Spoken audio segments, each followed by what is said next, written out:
بسم الله الرحمن الرحيم. الحمد لله رب العالمين، وأشهد أن لا إله إلا الله وحده لا شريك له، وأشهد أن محمدا عبده ورسوله صلى الله وسلم وبارك عليه وعلى آله وصحبه. أما بعد، مجلسنا الثالث عشر من مجالس سماع كتاب اقتضاء الصراط المستقيم لمخالفة أصحاب الجحيم.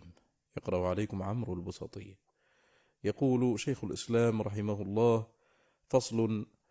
قد تقدم أن النبي صلى الله عليه وسلم نهى عن اتخاذها مساجد، وعن الصلاة عندها، وعن اتخاذها عيدا، وأنه دعا الله أن لا يتخذ قبره وثنا يعبد.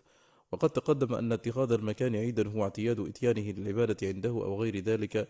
وقد تقدم النهي الخاص عن الصلاة عندها أو إليها، والأمر بالسلام عليها والدعاء لها. وذكرنا ما في دعاء المرء نفسه عندها من الفرق بين قصدها لأجل الدعاء أو الدعاء ضمنا وتبعا، وتمام الكلام في ذلك بذكر سائر العبادات، فالقول فيها جميعا كالقول في الدعاء، فليس في ذكر الله هناك أو القراءة عند القبر أو الصيام عنده أو الذبح عنده فضل على غيره من البقاع، ولا قصد ذلك عند القبور مستحبة. وما علمت أحدا من علماء المسلمين يقول إن الذكر هناك أو الصيام أو القراءة أفضل منه في غير تلك البقعة.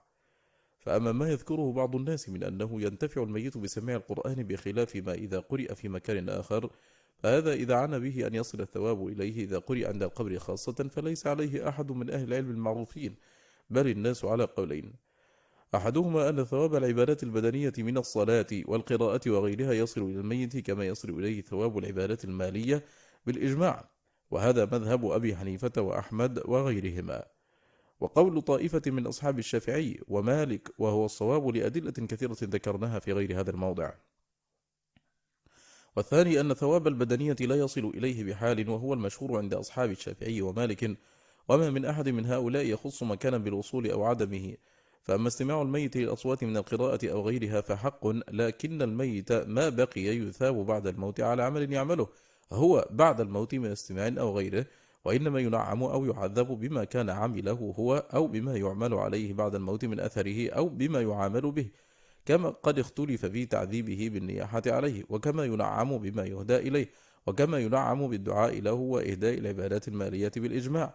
وكذلك ذكر طائفة من العلماء من أصحاب أحمد وغيرهم، ونقلوه عن أحمد، وذكروا فيه آثارا أن الميت يتألم بما يفعل عنده من المعاصي. فقد يقال أيضا إنه ينعم بما يسمعه من قراءة وذكر، وهذا لو صح لم يوجب استحباب القراءة عنده، فإن ذلك لو كان مشروعا لسنه رسول الله صلى الله عليه وسلم لأمته، وذلك لأن هذا وإن كان من نوع مصلحة ففيه مفسدة راجحة، كما في الصلاة عنده، وتنعم الميت بالدعاء له والاستغفار والصدقة عنه، وغير ذلك من العبادات يحصل له به من النفع أعظم من ذلك، وهو مشروع ولا مفسدة فيه. ولهذا لم يقل أحد من المسلمين العلماء بأنه يستحب قصد القبر دائما للقراءة عنده، إذ قد علم بالاضطرار من دين الإسلام أن ذلك ليس مما شرعه النبي صلى الله عليه وسلم لأمته، لكن اختلفوا في القراءة عند القبور هل تكره أم لا تكره. والمسألة مشهورة وفيها 3 روايات عن أحمد، إحداها أن ذلك لا بأس به، وهي اختيار الخلال وصاحبه وأكثر المتأخرين من أصحابه، وقالوا هي رواية متأخرة عن أحمد وقول جماعة من أصحاب أبي حنيفة، واعتمدوا على ما نقل عن ابن عمر رضي الله عنهما أنه أوصى أن يقرأ على قبره وقت الدفن بفواتيح البقرة وخواتيمها. ونقل أيضا عن بعض المهاجرين قراءة سورة البقرة. والثانية أن ذلك مكروه، حتى اختلف هؤلاء هل تقرأ الفاتحة في صلاة الجنازة إذا صلي عليها في المقبرة، وفيه عن أحمد روايتان، وهذه الرواية هي التي رواها أكثر أصحابه عنه، وعليها قدماء أصحابه الذين صحبوه كعبد الوهاب الوراق وأبي بكر المروزي ونحوهما، وهي مذهب جمهور السلف كأبي حنيفة ومالك وهشيم بن بشير وغيرهم. ولا يحفظ عن الشافعي نفسه في هذه المسألة كلام، وذلك لأن ذلك كله كان عنده بدعة. وقال مالك: ما علمت أحدا يفعل ذلك، فعلم أن الصحابة والتابعين ما كانوا يفعلونه. والثالثة أن القراءة عنده وقت الدفن لا بأس بها، كما نقل عن ابن عمر رضي الله عنهما وبعض المهاجرين. وأما القراءة بعد ذلك مثل الذين ينتابون القبر للقراءة عنده فهذا مكروه، فإنه لم ينقل عن أحد من السلف مثل ذلك أصلا، وهذه الرواية لعلها أقوى من غيرها لما فيها من التوفيق بين الدلائل. والذين كرهوا القراءة عند القبر كره بعضهم، وإن لم يقصد القراءة هناك كما تكره الصلاة، فإن أحمد نهى عن القراءة في صلاة الجنازة هناك، ومعلوم أن القراءة في الصلاة ليس المقصود بها القراءة عند القبر، ومع هذا فالفرق بين ما يفعل ضمنا وتبعا وما يفعل لأجل القبر بين كما تقدم. والوقوف التي وقفها الناس على القراءة عند قبورهم فيها من الفائدة أنها تعين على حفظ القرآن، وأنها رزق لحفاظ القرآن وباعثة لهم على حفظه ودرسه وملازمته. وإن قدر أن القارئ لا يثاب على قراءته فهو مما يحفظ به الدين، كما يحفظ بقراءة الفاجر وجهاد الفاجر. وقد قال النبي صلى الله عليه وسلم: إن الله يؤيد هذا الدين بالرجل الفاجر.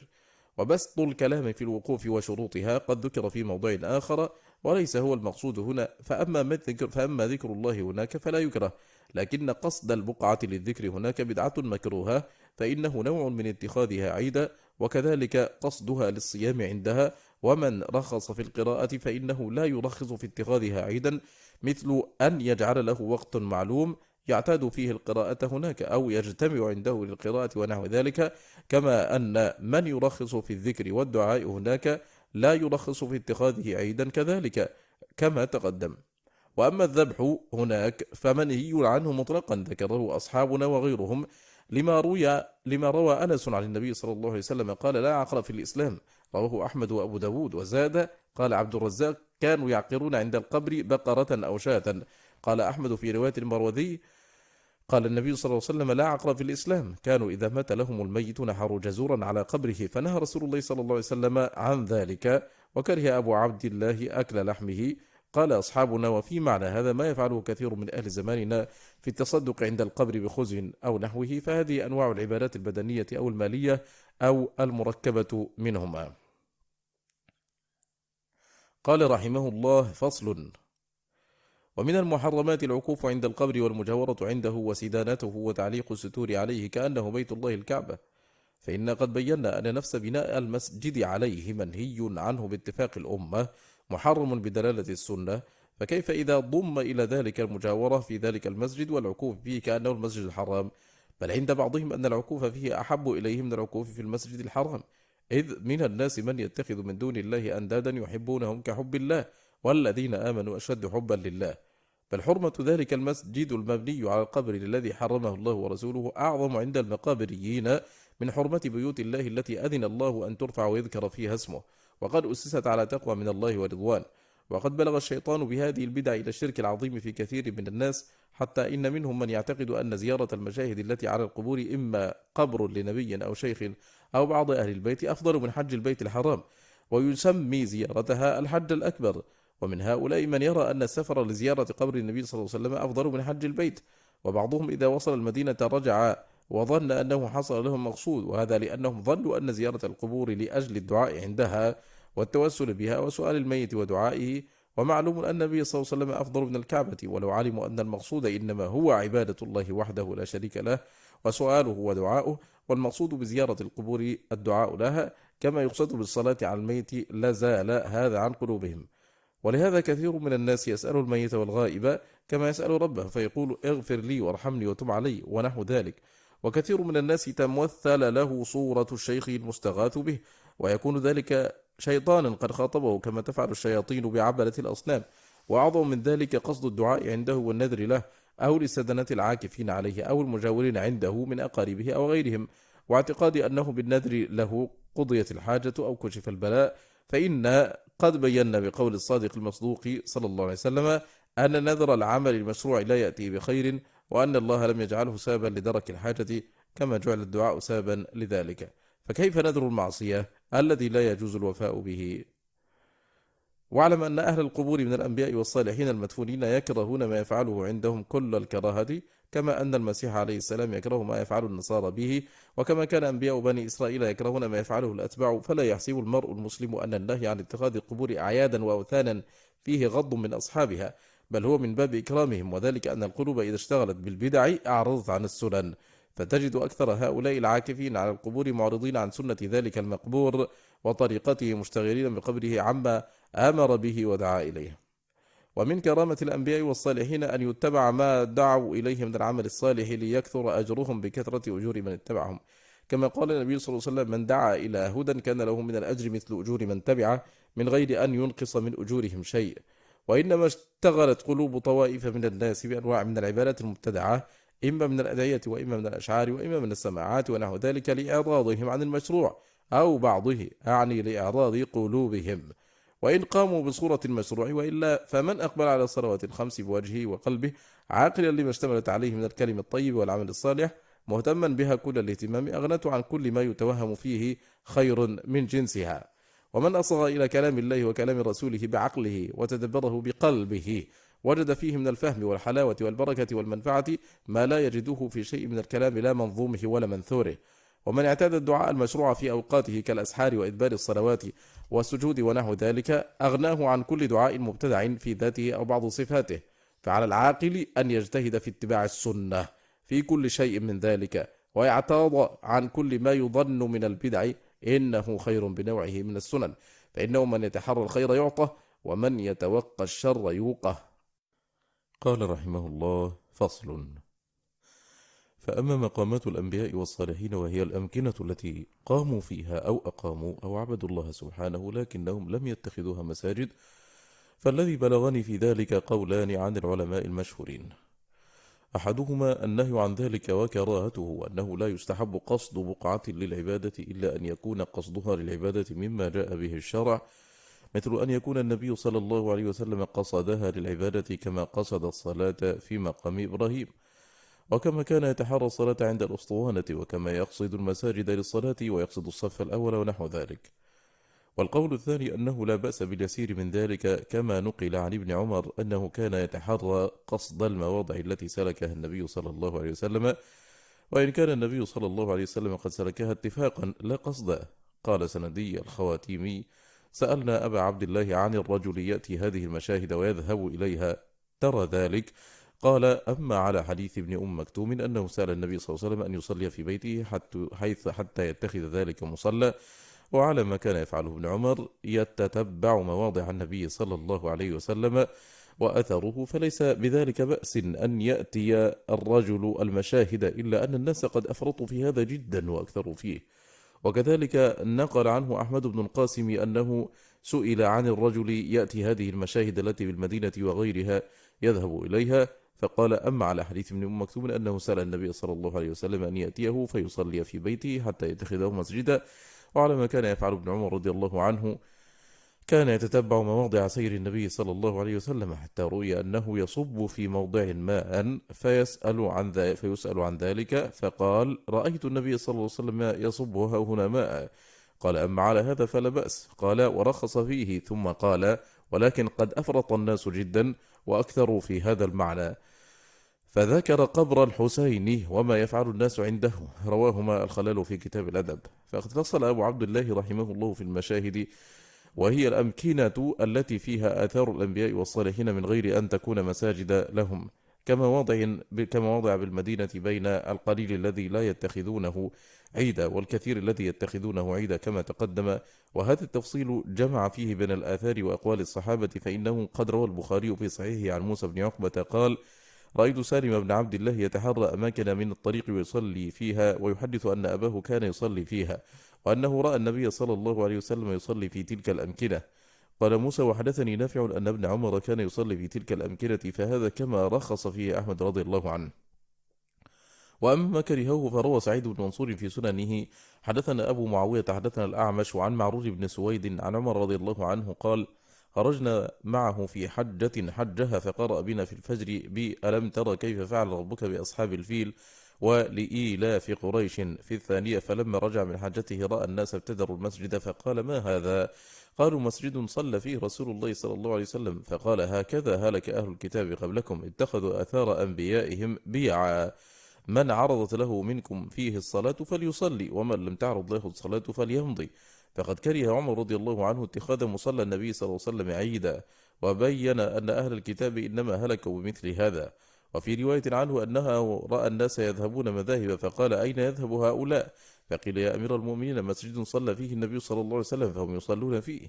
فقال: إنما هلك من كان قبلكم بمثل هذا، كانوا يتبعون آثار أنبيائهم ويتخذونها كنائس وبيعا، فمن أدركته الصلاة منكم في هذه المساجد فليصلي، ومن لا فليمضي ولا يتعمدها. وروى محمد بن وضاح وغيره أن عمر بن الخطاب أمر بقطع الشجرة التي بويع تحتها النبي صلى الله عليه وسلم لأن الناس كانوا يذهبون تحتها فخاف عمر الفتنة عليهم. وقد اختلف العلماء رضي الله عنهم في إتيان المشاهد، فقال محمد بن وضاح: كان مالك وغيره من علماء المدينة يكرهون إتيان تلك المساجد وتلك الآثار التي بالمدينة ما عدا قباء وأحدا. ودخل سفيان الثوري بيت المقدس وصلى فيه ولم يتبع تلك الآثار ولا الصلاة فيها، فهؤلاء كرهوها مطلقا لحديث عمر رضي الله عنه هذا، ولأن ذلك يشبه الصلاة عند المقابر، إذ هو ذريعة إلى اتخاذها أعيادا وإلى التشبه بأهل الكتاب، ولأن ما فعله ابن عمر لم يوافقه عليه أحد من الصحابة، فلم ينقل عن الخلفاء الراشدين ولا غيرهم من المهاجرين والأنصار أنه كان يتحرى قصد الأمكنة التي نزلها النبي صلى الله عليه وسلم. والصواب مع جمهور الصحابة، لأن متابعة النبي صلى الله عليه وسلم تكون بطاعة أمره، وتكون في فعله بأن يفعل مثل ما فعل على الوجه الذي فعله. فإذا قصد العبادة في مكان كان قصد العبادة فيه متابعة له، كقصد المشاعر والمساجد. وأما إذا نزل في مكان بحكم الاتفاق لكونه صادف وقت النزول أو غير ذلك مما يعلم أنه لم يتحرى ذلك المكان، فإذا تحرينا ذلك المكان لم نكن متبعين له، فإن الأعمال بالنيات. واستحب آخرون من العلماء المتأخرين إتيانها، وذكر طائفة من المصنفين من أصحابنا وغيرهم في المناسك استحباب زيارة هذه المساجد، وعدوا منها مواضع وسموها. وأما أحمد فرخص منها فيما جاء به الأثر من ذلك إلا إذا اتخذت عيدا، مثل أن تنتاب لذلك ويجتمع عندها في وقت معلوم، كما يرخص في صلاة النساء في المساجد جماعات، وإن كانت بيوتهن خيرا لهن إلا إذا تبرجن، وجمع بذلك بين الآثار، واحتج بحديث ابن مكتوم. ومثله ما خرجاه في الصحيحين عن عتبان بن مالك قال: كنت أصلي لقوم بني سالم، فأتيت النبي صلى الله عليه وسلم فقلت: إني أنكرت بصري، وإن السيول تحول بيني وبين مسجد قومي، فلا وددت أنك جئت فصليت في بيته مكانا حتى أتخذه مسجدا. فقال: أفعل إن شاء الله. فغدا علي رسول الله صلى الله عليه وسلم وأبو بكر معه بعدما اشتد النهار، فاستأذن النبي صلى الله عليه وسلم فأذنت له، فلم يجلس حتى قال: أين تحب أن أصلي من بيتكم؟ فأشرت له إلى المكان الذي أحب أن يصلي فيه، فقام رسول الله صلى الله عليه وسلم فكبر، وصففنا وراءه فصلى ركعتين ثم سلم، وسلمنا حين سلم. ففي هذا الحديث دلالة على أن من قصد أن يبني مسجده في موضع صلاة رسول الله صلى الله عليه وسلم فلا بأس به، وكذلك قصد الصلاة في موضع صلاته، لكن هذا كان أصل قصده بناء مسجد، فأحب أن يكون موضعا يصلي له فيه النبي صلى الله عليه وسلم، ليكون النبي صلى الله عليه وسلم هو الذي رسم المسجد، بخلاف مكان صلى فيه النبي صلى الله عليه وسلم اتفاقا فاتخذ مسجدا لا لحاجة إلى المسجد لكن لأجل صلاته فيه. فأما الأمكنة التي كان النبي صلى الله عليه وسلم يقصد الصلاة أو الدعاء عندها، فقصد الصلاة فيها أو الدعاء سنة اقتداء برسول الله صلى الله عليه وسلم واتباعا له، كما إذا تحرى الصلاة أو الدعاء في وقت من الأوقات، فإن قصد الصلاة أو الدعاء في ذلك الوقت سنة كسائر عباداته وسائر الأفعال التي فعلها على وجه التقرب.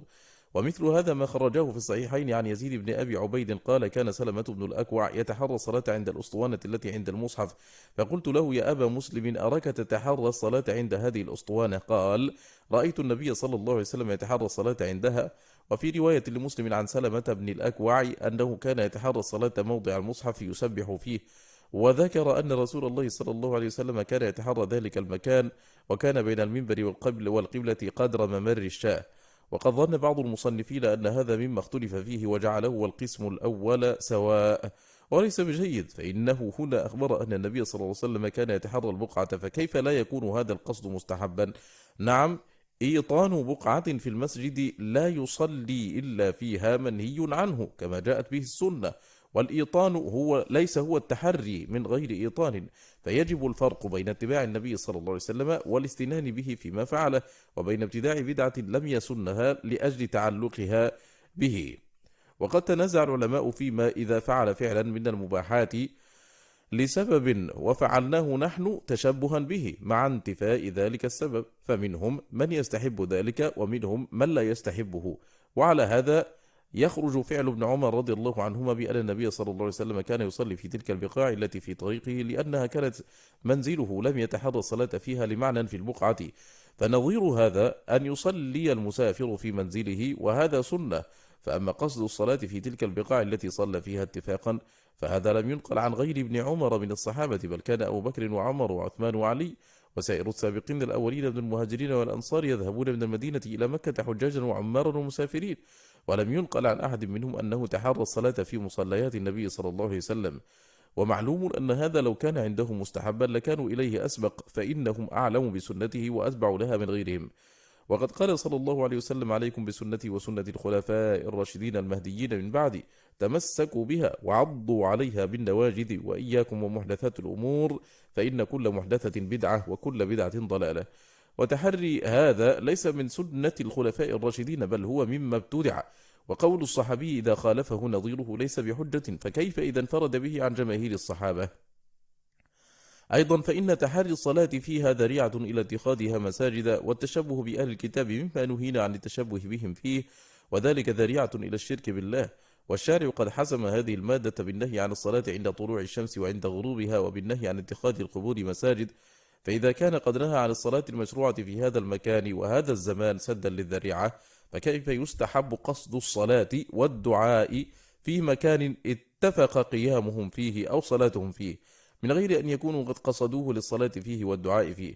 ولو ساغ هذا لاستحب قصد جبل حراء والصلاة فيه، وقصد جبل ثور والصلاة فيه، وقصد الأماكن التي يقال إن الأنبياء قاموا فيها، كالمقامين اللذين بطريق جبل قاسيون بدمشق، اللذين يقال إنهما من مقام إبراهيم وعيسى، والمقام الذي يقال إنه مغارة دم قابيل، وأمثال ذلك من البقاع التي بالحجاز والشام وغيرهما. ثم ذلك يفضي إلى ما أفضت إليه مفاسد القبور، فإنه يقال إن هذا مقام نبي أو قبر نبي أو ولي بخبر لا يعرف قائله، أو بمنام لا تعرف حقيقته، ثم يترتب على ذلك اتخاذه مسجدا فيصير وثنا يعبد من دون الله تعالى، شرك مبني على إفك. والله سبحانه يقرن في كتابه بين الشرك والكذب كما يقرن بين الصدق والإخلاص. ولهذا قال النبي صلى الله عليه وسلم في الحديث الصحيح: عدلت شهادة الزور الإشراك بالله 3.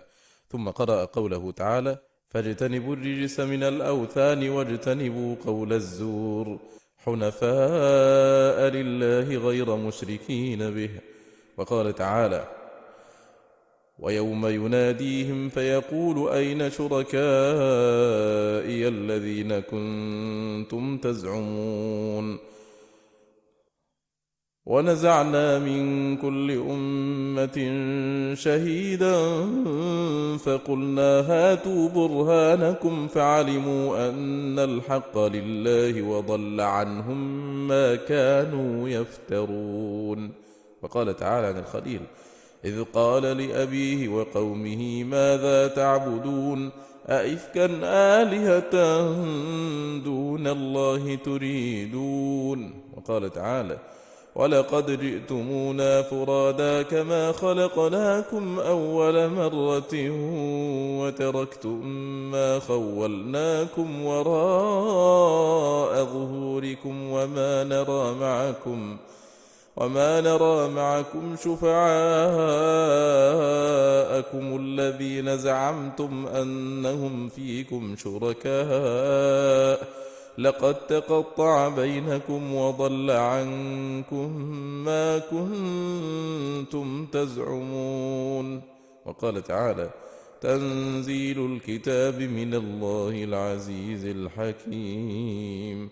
إنا أنزلنا إليك الكتاب بالحق فاعبد الله مخلصا له الدين ألا لله الدين الخالص والذين اتخذوا من دونه أولياء ما نعبدهم إلا ليقربونا إلى الله زلفى إن الله يحكم بينهم فيما هم فيه يختلفون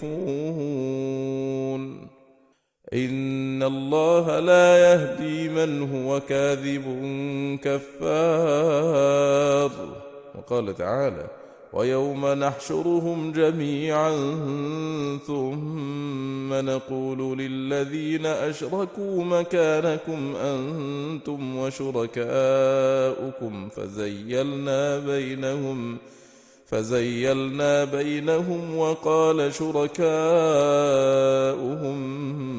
ما كنتم إيانا تعبدون فكفى بالله شهيدا بيننا وبينكم إن كنا عن عبادتكم لغافلين هنالك تبلو كل نفس ما أسلفت وردوا إلى الله مولاهم الحق وضل عنهم ما كانوا يفترون.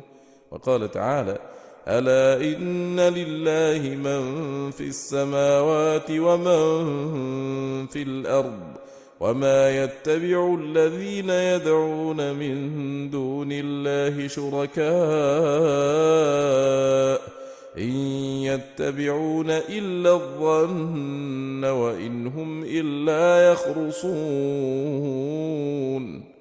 وقال تعالى: إن الذين اتخذوا العجل سينالهم غضب من ربهم وذلة في الحياة الدنيا وكذلك نجزي المفترين.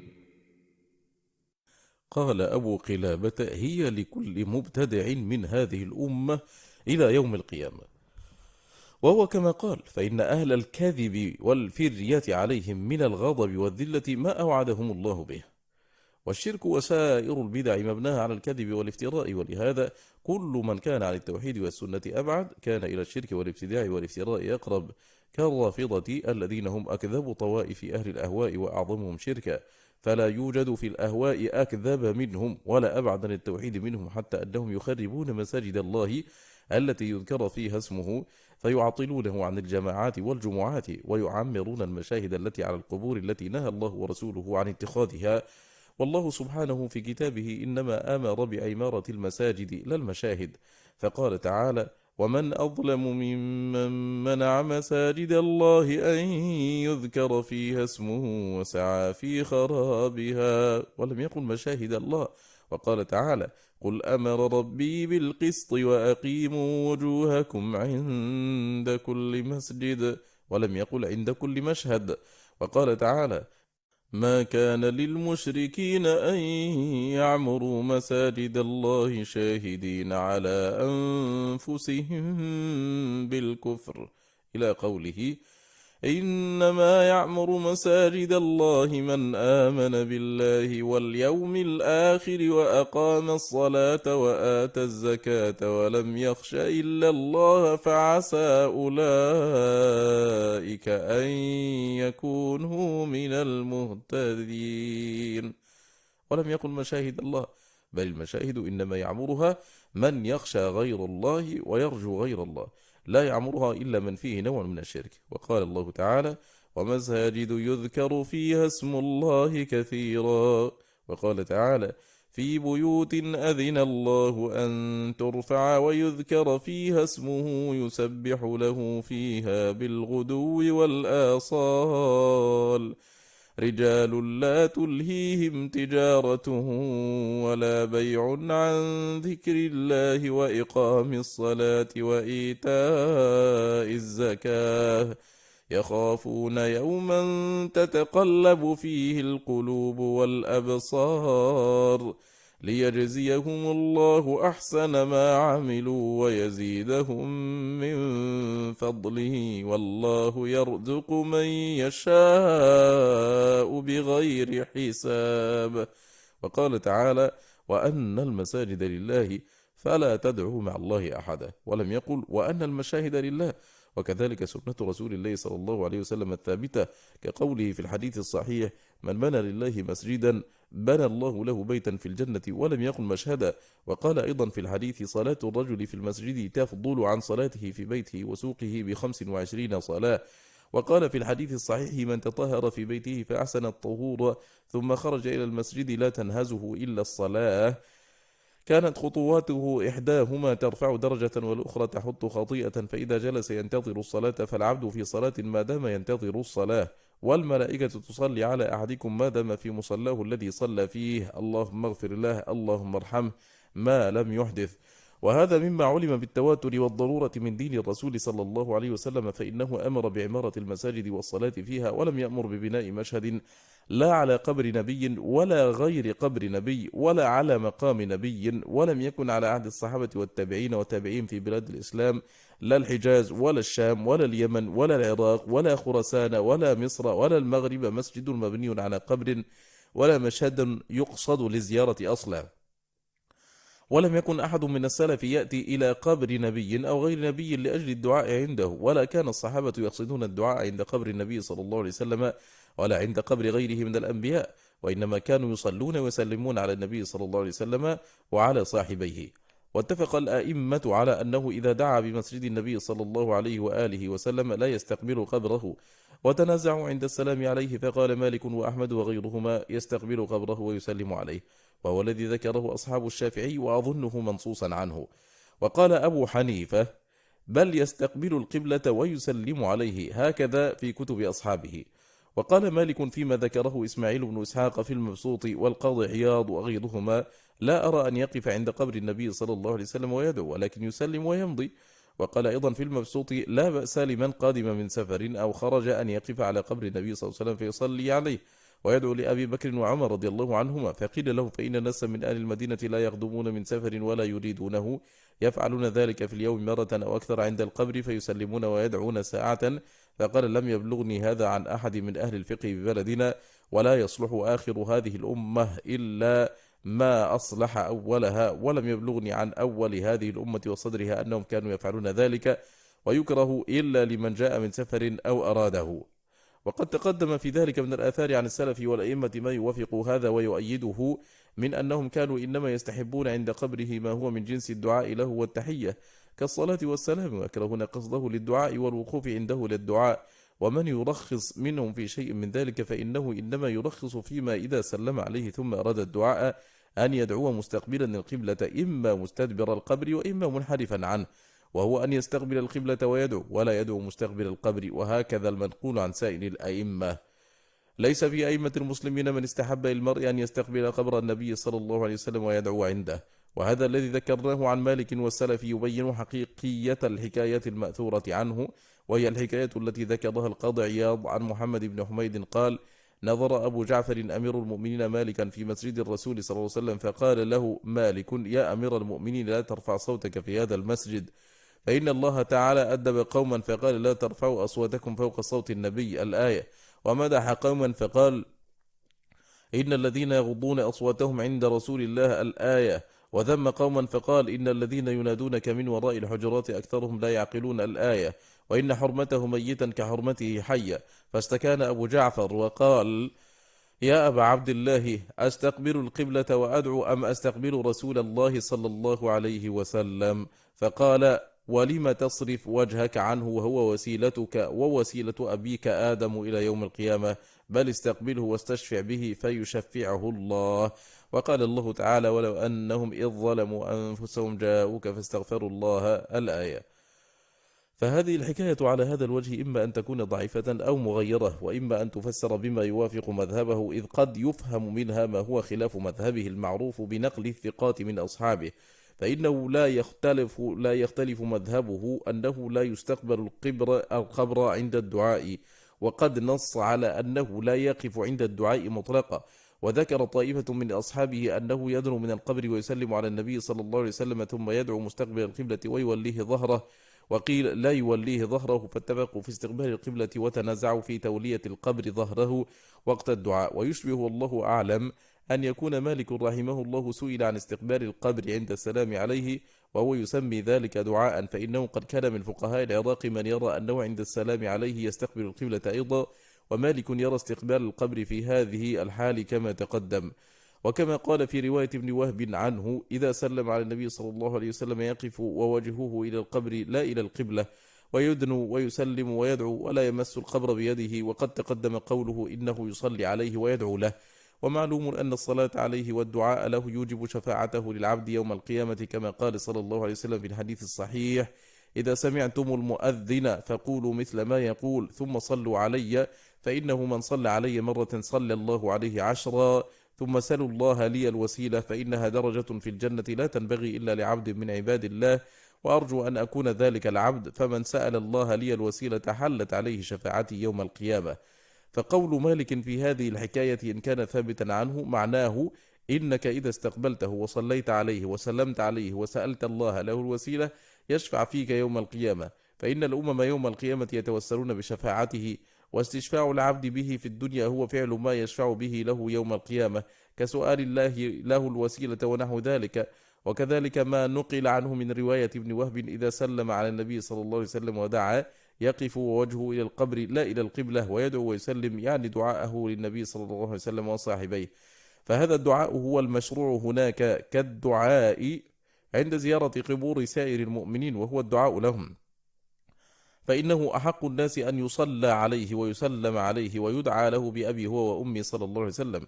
وبها تتفق أقوال مالك، ويفرق بين الدعاء الذي أحبه والدعاء الذي كرهه وذكر أنه بدعة. وأما الحكاية فهي تلاوة مالك هذه الآية: ولو أنهم إذ ظلموا أنفسهم جاءوك الآية، فهي والله أعلم باطلة، فإن هذا لم يذكره أحد من الأئمة فيما أعلم، ولم يذكر أحد منهم أنه استحب أن يسأل بعد الموت لا استغفارا ولا غيره، وكلامه المنصوص عنه وعن أمثاله ينافي هذا.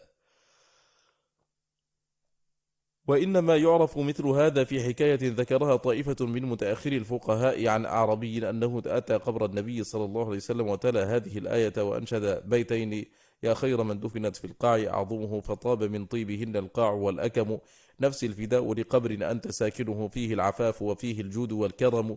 ولهذا استحب طائفة من متأخر الفقهاء من أصحاب الشافعي وأحمد مثل ذلك، واحتجوا بهذه الحكاية التي لا يثبت بها حكم شرعي، لا سيما في مثل هذا الأمر الذي لو كان مشروعا مندوبا لكان الصحابة والتابعون أعلم به وأعمل به من غيرهم. بل قضاء الله حاجة مثل هذا الأعرابي وأمثاله لها أسباب قد بسطت في غير هذا الموضع، وليس كل من قضيت حاجته بسبب يقتضي أن يكون السبب مشروعا مأمورا به، فقد كان رسول الله صلى الله عليه وسلم يسأل في حياته المسألة فيعطيها لا يرد سائلا، وتكون المسألة محرمة في حق السائل، حتى قال: إني لأعطي أحدهم العطية فيخرج بها يتأبطها نارا. قالوا: يا رسول الله فلم تعطيهم؟ قالوا: يأبون. قال: يأبون إلا أن يسألوني، ويأبى الله للبخل. وقد يفعل الرجل العمل الذي يعتقده صالحا ولا يكون عالما أنه منهي عنه، فيثاب على حسن قصده ويعفى عنه لعدم علمه، وهذا باب واسع. وعامة العبادات المبتدعة المنهي عنها قد يفعلها بعض الناس ويحل له بها نوع من الفائدة، وذلك لا يدل على أنها مشروعة، بل لو لم تكن مفسدتها أغلب من مصلحتها لما نهي عنها.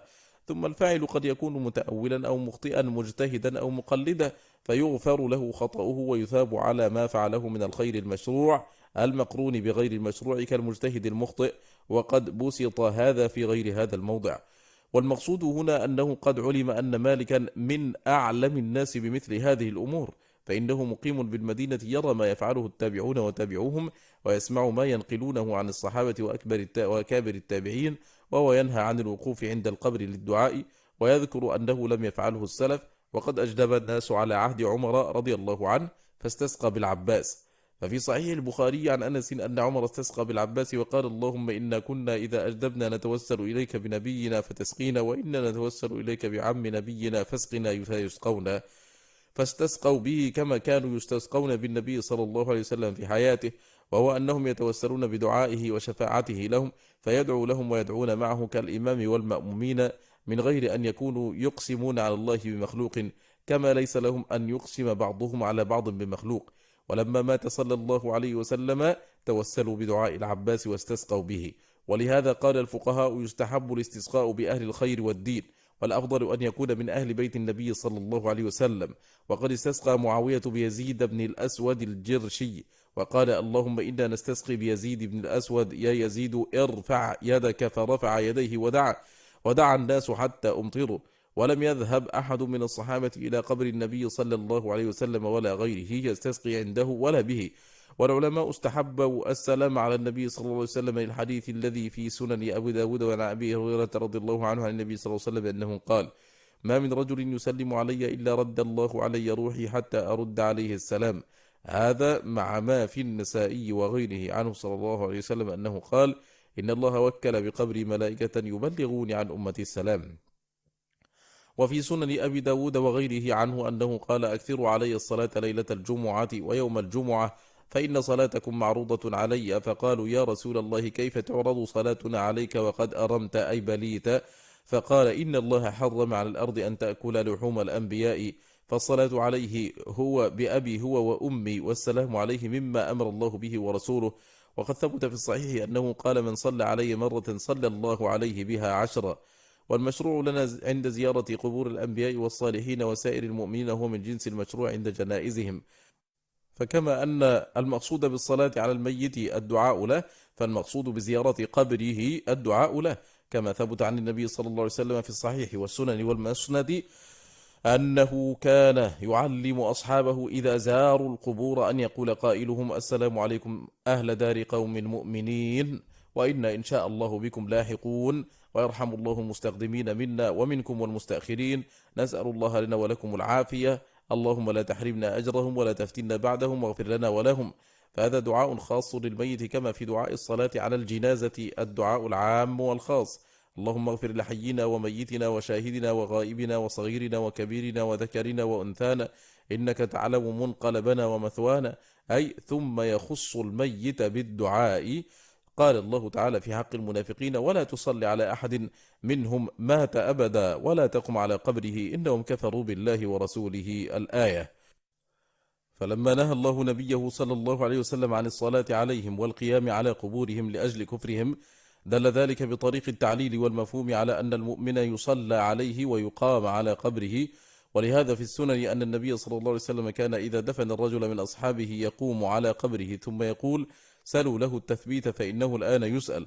فأما أن يقصد بالزيارة سؤال الميت أو الإقسام به على الله أو استجابة الدعاء عند تلك البقعة، فهذا لم يكن من فعل أحد من سلف الأمة، لا الصحابة ولا التابعين لهم بإحسان، وإنما حدث ذلك بعد ذلك. بل قد كره مالك وغيره من العلماء أن يقول القائل: زرنا قبر النبي صلى الله عليه وسلم. وقال القاضي عياض: كره مالك أن يقال زرنا قبر النبي صلى الله عليه وسلم. وذكر عن بعضهم أنه علله بلعنه صلى الله عليه وسلم زوارات القبور. قال: وهذا يرده قوله: نهيتكم عن زيارة القبور فزوروها. وعن بعضهم أن الزائر أفضل من المزور. قال: وهذا مردود بما جاء من زيارة أهل الجنة لربهم. قال: والأولى أن يقال في ذلك إنه إنما كرهه مالك لإضافة الزيارة إلى قبر النبي صلى الله عليه وسلم، وأنه لو قال زرنا النبي صلى الله عليه وسلم لم يكرهه لقوله: اللهم لا تجعل قبري وثنا يعبد. اشتد غضب الله على قوم اتخذوا قبور أنبيائهم مساجد، فحمى إضافة هذا اللفظ إلى القبر والتشبه بأولئك قطعا للذريعة وحسما للباب.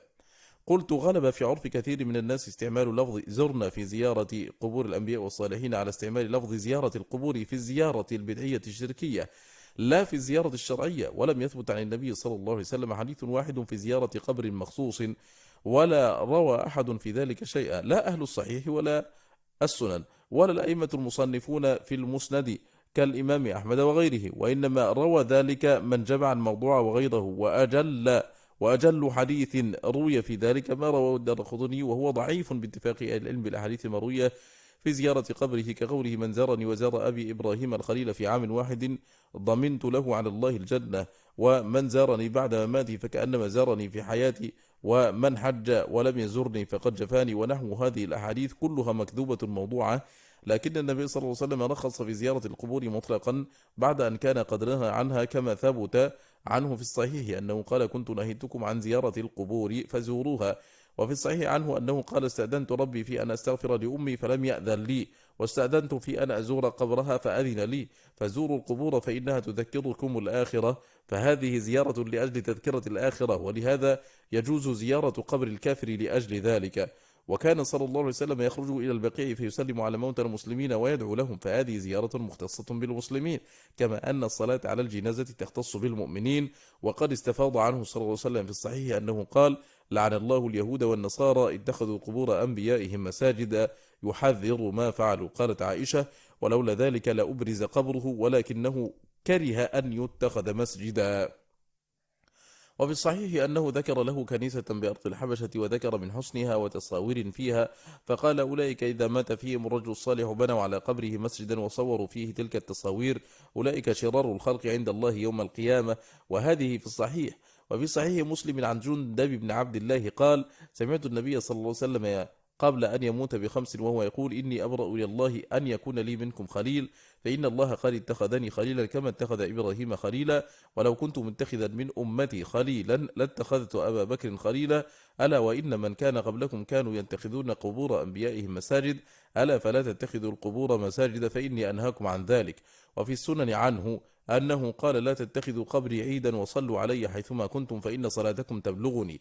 وفي الموطأ وغيره عنه صلى الله عليه وسلم أنه قال: اللهم لا تجعل قبري وثنا يعبد، اشتد غضب الله على قوم اتخذوا قبور أنبيائهم مساجد. وفي المسند وصحيح أبي حاتم عن ابن مسعود عنه صلى الله عليه وسلم أنه قال: إن من شرار الناس من تدركهم الساعة وهم أحياء، والذين يتخذون القبور مساجد. ومعنى هذه الأحاديث متواتر عنه صلى الله عليه وسلم بأبي هو وأمي، وكذلك عن أصحابه. فهذا الذي ينهى عنه من اتخاذ القبور مساجد مفارق لما أمر به وشرعه من السلام على الموتى والدعاء لهم، فالزيارة المشروعة من جنس الثاني، والزيارة المبتدعة من جنس الأول، فإن نهيه عن اتخاذ القبور مساجد يضمن النهي عن بناء المساجد عليها وعن قصد الصلاة عندها، وكلاهما منهي عنه باتفاق العلماء، فإنهم قد نهوا عن بناء المساجد على القبور، بل صرحوا بتحريم ذلك كما دل عليه النص.